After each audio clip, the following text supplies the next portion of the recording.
Naku anak, alam mo ba, manang-mana ka talaga sa tatay mo ha.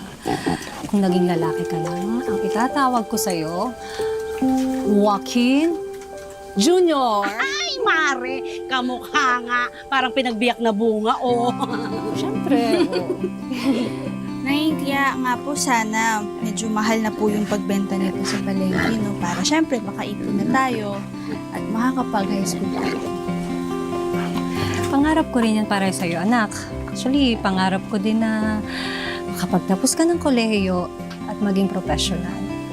Saka alam mo, anak, pangarap ko na yung lupain na to na binigay sa atin at pinamana ng lolo rin mo sa tatay mo, pangarap ko na sana mapalagunan. Syempre naman, Nay, kahit wala na po si tatay, gusto ko na matupad natin yung mga pangarap niya. At syempre, ang mga pangarap natin. Kaya, pakainin ko na po sila. Ay nako, ang baho-baho naman dito. Amoy kanal. Pare-pareho na lang ang amoy ng tao at ng baboy. Alam mo, Tina, nababahuan ka dito.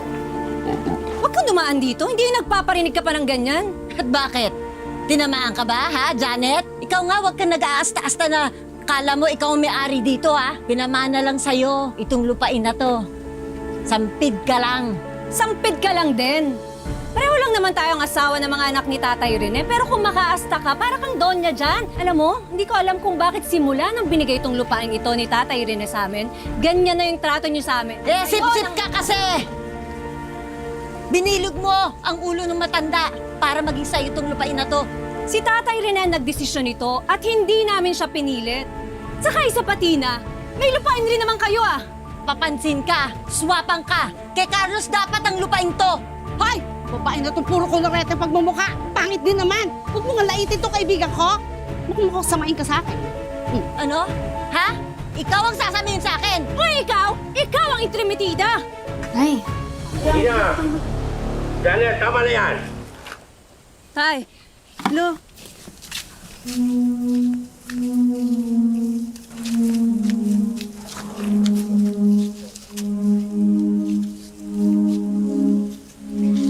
luma na po.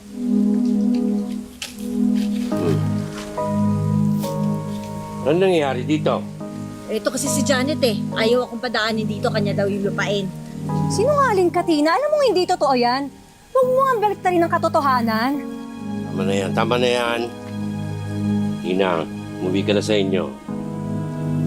Alagaan mo yung asawa mo, alagaan mo yung halaman mo. Hindi yung pang-aaway ang inaatupag mo. Kilala ko na ugali mo.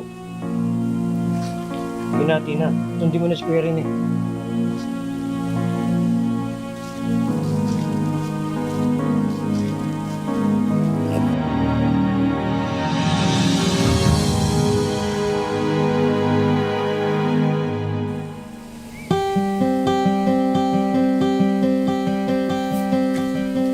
Mabatay! Oh, Janet. Aba, tirik na tirik ang araw ah. Sumilong naman po kayo. Baka mapaano pa kayo niyan. Oh, sabihin mo nga sa akin, paano ako makapamingwit kung sisilong ako? Aber, ito na lang. Pakita na itong mga napamingwit kong mga tilapia para may ulamin kayo ni Grace. Eh, paano kayo, Tay? Paano ako? Mauubos tayo!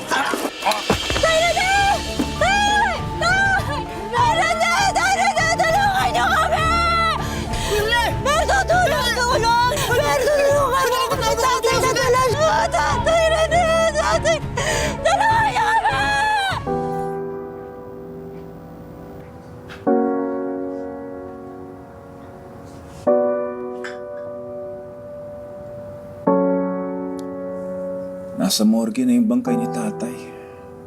Sa Makalawa, dadali na yung kabaho. Eh si Janet, nandun ba? Hindi ko siya napansin eh. Bakit?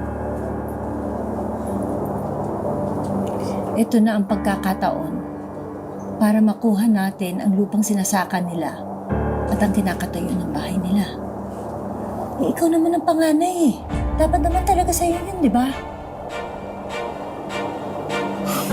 Masama nga ang loob ko dun. Pero wala na si tatay. Hindi na mababago ang desisyon niya.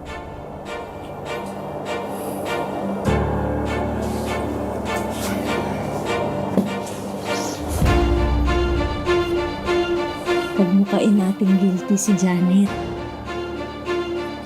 Natinulak niya si tatay para mababok ang ulo. Eh kapag nakakulong na siya, wala na siya magagawa.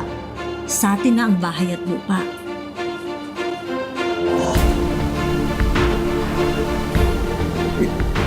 Si Berto, paano si Berto?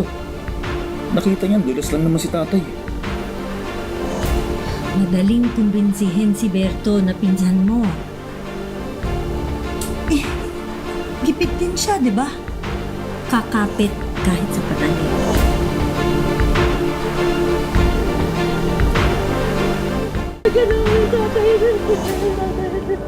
Hoy!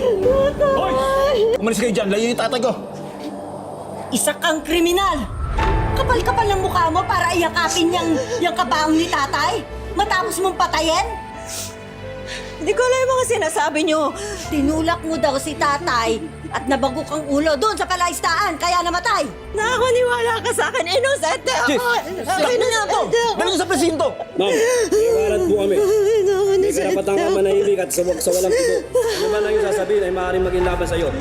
May karapatang ka kumuha ng sarili mong abogado. At kung walang kakayanan naman, ang pamamalaan mong bibigay sa'yo. Naintindihan niyo po ba?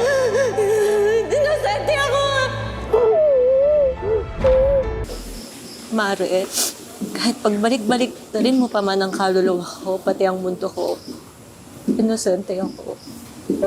Wala akong kasalanan, Mare. Hindi ko lang alam kung bakit ako yung ni Berto dito. Wala naman ako atraso sa kanya eh. Pati kina Kuya Carlos at kay Tino, wala akong atraso, so hindi ko alam. Mare, huwag ka mag-alala. Ilalapit natin ito sa kinauukulan para tulungan ka. Pero wala akong pera. Wala akong pambayad sa abogado. Hindi ko alam kung paano tayo lalaban, paano ako lalaban. Saka, isa pa maaaring naihabla na ako. Pero naniniwala ako may awa ang Diyos sa akin. Nay, ayaw po kita magtagal dito sa kulungan. Hindi ko po kakayanin mag-isa. Anak. Kahit wala ako sa feeling mo ngayon, tandaan mo na. Mahal na mahal kita. Kakayanin natin to. Tandaan mo yan. Kaya magpakatatag ka lang.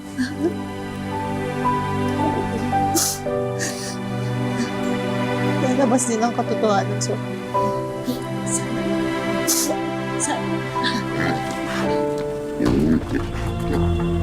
Anong ginagawa niyo dito?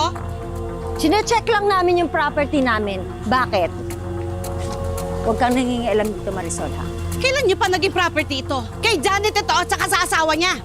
Alam ng lahat yan. Kaya wala kang karapatang angkinin nito. Eh, bakit? May pruweba kayo? Ha? May last will kayo? May titulo kayo? Asan? Siyang sa amin po to. Sinasaka na po to ni tatay bago pa po siya namatay. Oy, ano sinasabi mo? Patay na tatay mo. Patay na rin si tatay Rene. Kaya huwag kang nangingialam dito. Wala na kayong karapatan dito. Lumayas na kayo! Layas! Ang hayop talaga kayo! Sakim! Sakim? Sakim? Ha? Ako? Sakim? Ano na po? Ano na po? Sakim? Eh, pakukulong kita! Kala mo? Mga pakailamero! Lumayas kayo dito! Wala na kayong right dito! Lumayas kayo! Parang awayin naman po. Dito na lang po ako. Hindi ko po alam kung saan ako pupunta. Tumigil ka! Wala akong pakialam! Ba't hindi ka kaya tumira dun sa nanay mo, ha? Sa kulungan? Mawa kayo sa bata! Para kayo walang mga puso! Awa, maawa. Hindi na may dama yung bata. Minutitot pa yun, kawawa naman ah. Eh, nagmamati ka sa akin eh! Hindi na makatao yung ginagawa nyo! Hoy! Huwag mong sigaw yung asawa ko, ha? Hoy, baka nakakalimutan mo, ha? Damay ka dito. Pag nalaglag kami, naglag ka rin. May naisip ako. pwede kang magstay dito. Papayagan kita. Pero sa isang kondisyon. Ano po yun po? Ano po? Magkakatulong ka dito.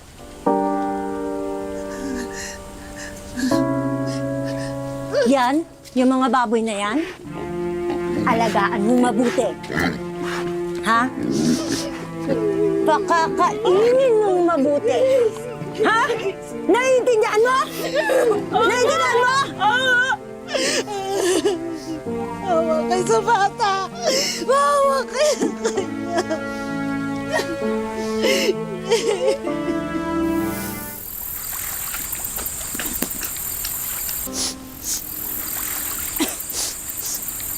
Hoy! Bakit ang bagal-bagal mo, ha? Ang kupat-kupat mo! Siguro tinatamad ka na naman, ano? Masama lang po kasi yung pakiramdam ko. Pasensya na po talaga. Bakit may sakit ka? May sakit ka, ha? Kasalanan mo yan! Kasalanan mo dahil tatanga-tanga ka! Ngayon, pagkatapos mo dyan, maglaba ka, ha? Yung mga damit ko kailangan linisin mo! Hindi ka dapat tumigil hanggat hindi ka natatapos, ha? Susumbong po kita sa nanay ko. Susumbong? Susumbong? Ha? Sige, sumbong mo ako! Nang pareho kayo makulong! At dahil dyan, diyan ka matutulog sa koral! Visit ka, at ito, yan, mga bukong yan! Di ba sabi ko sa'yo, ayusin mo yan? Bakit hanggang ngayon nandiyan pa yan? Ikaw ha? Ang kubat-kubat mo talaga, nakakabisit ka na!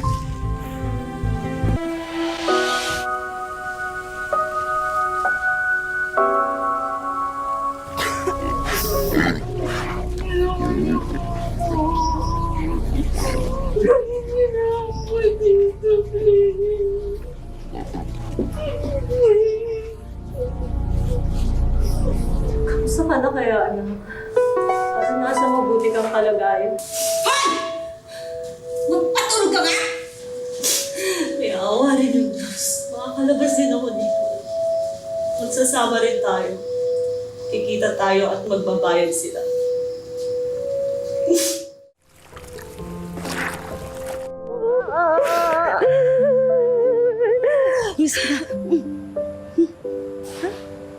Si Grace, nasaan?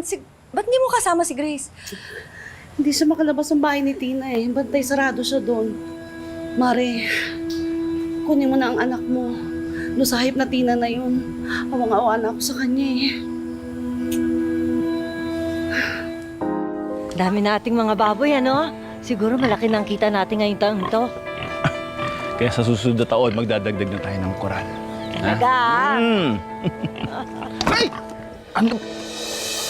Bago to eh! Kabibili ko lang eh! Pasensya na po talaga. Hindi ko po sinasadya. Ako na lang po maglalaba. Hey! Ha? Palit lang ako sandali. Chang, hindi ko po talaga sinasadya. Talaga? Ha? Ikaw talaga? Ikaw talaga? Nananadya ka eh, ha? O tatanga-tanga ka, ha? Siguro pareho, no? Siguro pareho. Ha? Chang, tama na po! Lika dito. Bitawan mo yung anak ko. Bitawan mo ang anak ko. Nay, tama na! Nay! Walang iya ka, Tina! 7 taon! 7 taon, Tina! 7 taon! Walang iya ka! Janet? Oo, ako to! Nay? Nakalaya na ako, Tina, at magtutusa tayo ngayon! Ano nandito ka? Makakalimutin ka na ngayon?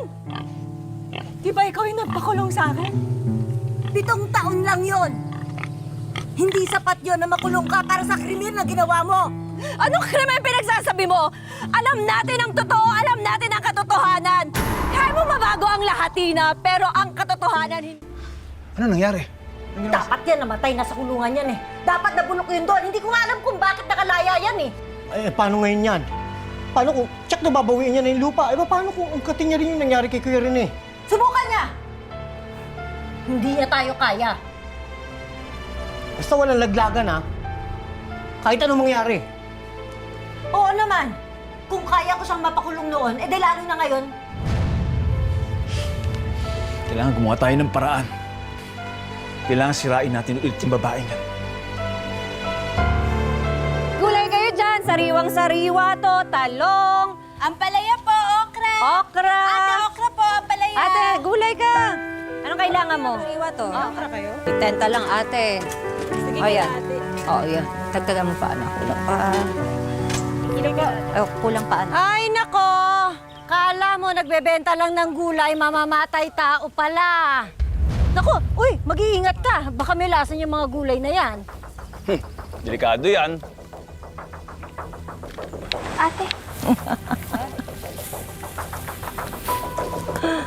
Pwede ba lubayan nyo na kami, ha? Ano bang atraso namin sa inyo? Nagtatrabaho kami dito ng marangal. Marangal? Marangal ba ang maging kriminal? Ang pumatay na tao? Hindi kriminal ang nanay ko. Habang buhay ng kriminal ang tingin sa nanay mo. Dahil sa kagagawa nyo yung mag-asawa, alam kong minanipula nyo lang ang lahat ng sitwasyon para magmukha ko yung may kasalanan. Para ano? Makamkam yung lupa namin, ha? Alam mo, kayo ang kriminal, hindi ako. Kriminal ako? Sa tingin mo, mukha akong kriminal, ha? Tingnan mo nga ang suot ko. Kayo ang ugaling kriminal. Hoy! Mabait ang nanay ko, inosente siya. Anak ka ng kriminal! Isa ka pa eh! Pare-pareho lang kayo! Mag-inang kriminal. Alam mo, Grace, tagal na ako Grace. nagtitimpi sa inyo. Ano? Lumayo na nga kami ng nanay ko. Lapit pa rin kayo na lapit sa akin. Grace!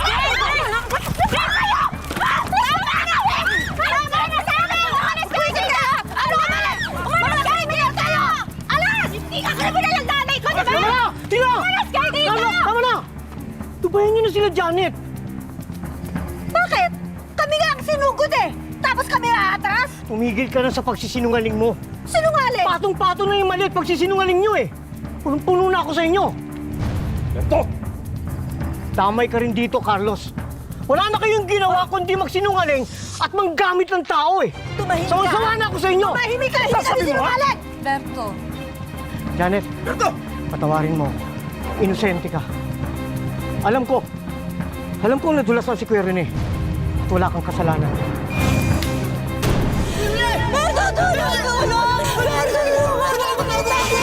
Tinangka mo pa nga siyang tulungan eh. Walang kasalanan! Hindi totoo yan! Sinungaling ka! Ano ka ba? Hindi ba kinidsapan niyo ako? Tina, buko ka na! Ano buko? Wala akong ginagawang masama, ha? Papakulong ko kayo! Sige lang! Kayo ang kriminal! Alas!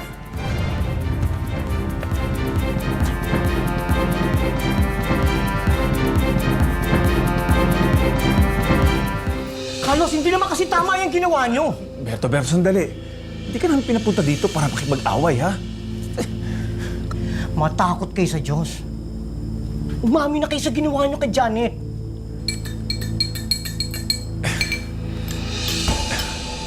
Alam mo, mahirap yung pinapagawa mo, ha?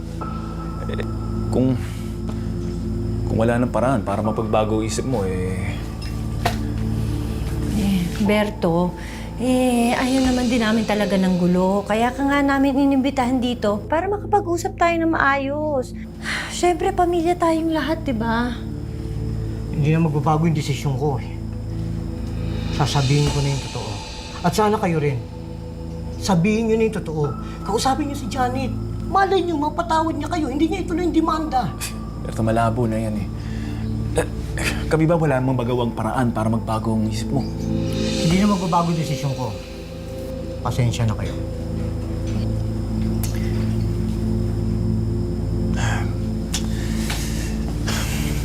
Sige. Kung nakapag-desisyon ka na naiintindihan namin. Kalma ka lang. Sige, inumin mo na yan.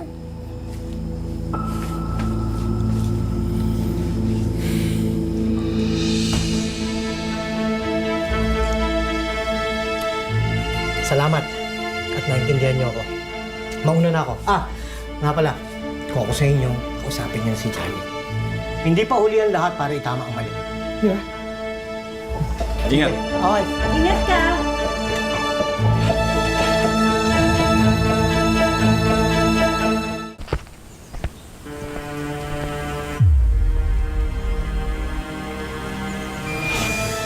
Hindi na magbabago yung desisyon ko. Sasabihin ko na yung totoo. At sana kayo rin. Kalma ka lang. Sige, inumin mo na yan. Salamat. Naintindihan niyo ako. Mauna na ako.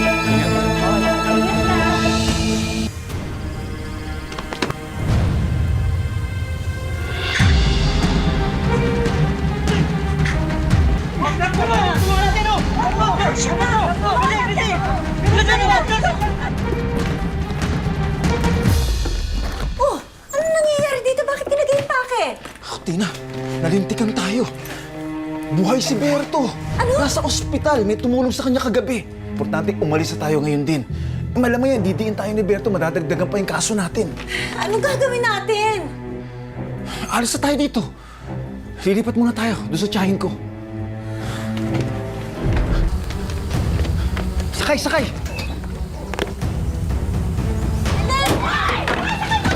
Walang hiya ka! Naku! Naku! Tumigil kayo! Hindi kayo pwede makataka sa batas pa itong batong mga kasalanan nyo! Sinasok na kayo ng tao, ha? Ipapakulong pa namin kayo! Hindi kayo mapakulungan! Mga hayop kayo! Bawal kayo umalis! Anong ginagawa nyo, ha? Pasok sa loob! Pumasok ka sa loob! Nay! Tumigil na kayo, ha? Papatulong ko talaga kayo! Subukan nyo, ha? Nangingialam, ha? Bumay kayo!